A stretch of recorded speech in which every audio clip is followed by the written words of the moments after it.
Moje nazwisko Radoń, Teresa, mąż Henryk.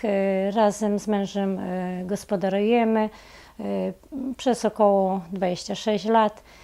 Mamy hodowlę bydła mlecznego, które liczy 62 sztuki, tam 32 mleczne jest, a 30 z młodzieży. Pola areału mamy 30 ziemi własnej, hektarów, ponad 30 dzierżawionych. Uprawiamy głównie zboża, które jest pszenica, kukurydza. Kukurydzy przeznaczamy na zielonki, czyli dla bydła. Część zboża też jest dla swojej mieszanki przeznaczana, a część sprzedajemy. Początki były bardzo trudne. Zaczynaliśmy od jednej krowy, później żeśmy tak pomału rozwijali. Z chwilą jak żeśmy się wprowadzili tu na to nowe miejsce, czyli w 2001 roku, tak już troszkę zaczynaliśmy poważnie, bo wiązało się z finansami, nie? Bo kredyty się brało, maszyny żeśmy zakupywali, a tak już prawdziwie, żeśmy zakupywali, jak było to dofinansowanie, jak weszła Polska do Unii Europejskiej, czyli wtedy zakupiliśmy maszyny, sprzęt do dojenia, zakupywaliśmy jałówki, żeby stały się matkami, bo tak ze swojego płodu nie dało rady tak rozwinąć. No, w tej chwili nasze stado liczy, co nas bardzo cieszy.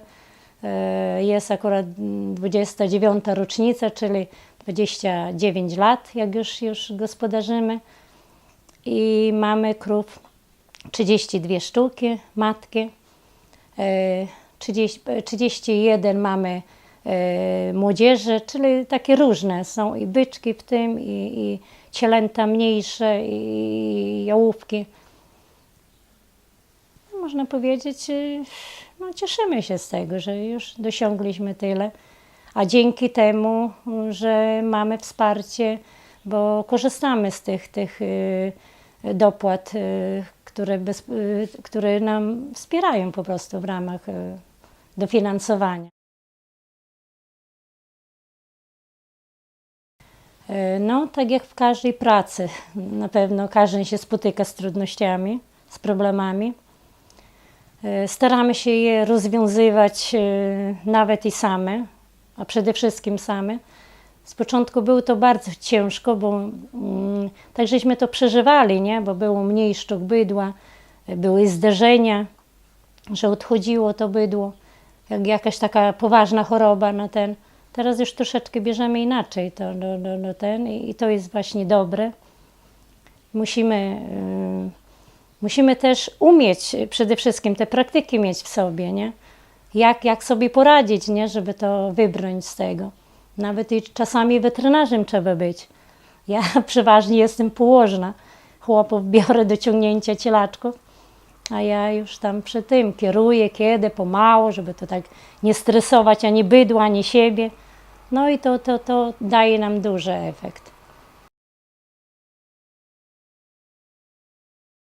Radę, jakie bym zalecała, to przede wszystkim musi ten ktoś mieć w sobie praktykę, czyli rozeznanie, o co to naprawdę chodzi w gospodarstwie. To jedno, a drugie, musi mieć cierpliwość, musi lubić zwierzęta przede wszystkim, bo zwierzę jeszcze bardziej to odczuwa jak człowiek. No, ja na przykład podchodzę i krowy pogłaskam i ona tak jakbym chciała się odwdzięczyć, mi liże po ręce i to naprawdę zwierzę też odczuwa to.